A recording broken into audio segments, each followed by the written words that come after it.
Los Angeles illustrates why Californians are so bright, and AOC compares herself to veterans. Welcome to OK Miles. Michael Bloomberg was spotted recently and even captured on video following his disastrous 2020 presidential bid where he nuked a reported $1 billion. In true Bloomberg fashion, he jumped the partisan fence once again. In an interview given to MSNBC News, he knocked President Biden for acquiescing to teachers' unions. Here is exactly what Mike had to say. President Biden wants to open schools, and he's already getting pushback. What's your take on that? Well, I think that what we're doing to poor kids is a disgrace. These poor kids are not in school. They will never recover from this, and they had a bad education experience anyways. We have not had good schools for poor kids, and this now is just so much worse. The president has to stand up to the unions. The teachers' unions? Teachers, yes, the teachers' unions. You know, the teachers say, well, I don't want to go back because it's dangerous. We have a lot of city and state and federal employees who run risks. He is 100% right here to say that the aftermath of digital learning has been a disaster, especially more so for the poor communities. What the teacher unions have done in places like San Francisco and Los Angeles is incredible. They have had 10 months to come up with a plan to reinstate in-person schooling, and they have not made any real effort to do so. Now, the San Francisco city attorney has even filed a lawsuit against them in order to force their hand in reopening.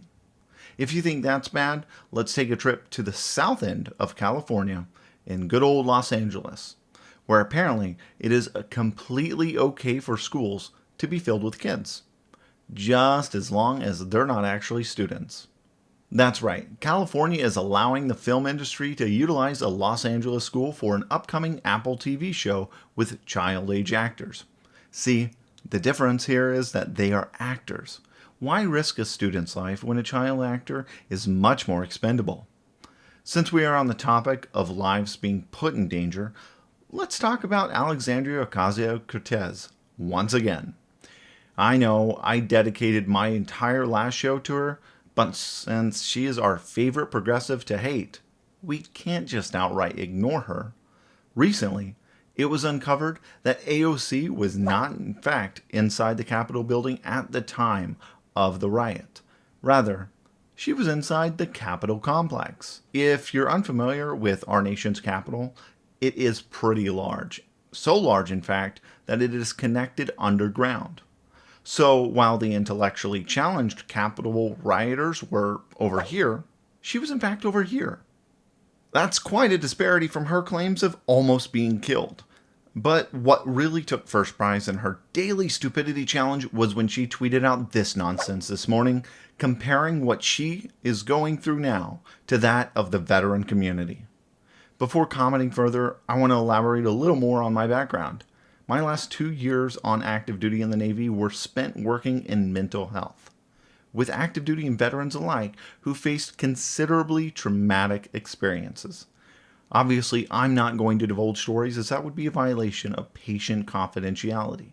What I will say, however, is that Alexandria Ocasio-Cortez is out of her damn mind if she wants to compare the trauma she claims to have experienced from almost half a mile away to that of which my brothers and sisters in arms have been through. One thing is clear. Her victim mentality is real.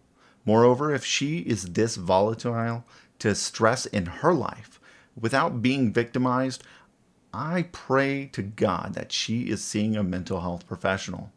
Furthermore, like I said in my last show, how can she be expected to represent her constituents in such a constant state of terror? Okay, I think I've said enough on that. If you enjoyed the show today and would like to see more of this content, share this video and follow me on what remains of social media. You can also subscribe on YouTube. If you'd like to financially support what we're doing here, you can do that through Patreon. All the links are below. I'm Miles Rahimi, this is OK Miles, and I'll be back here tomorrow.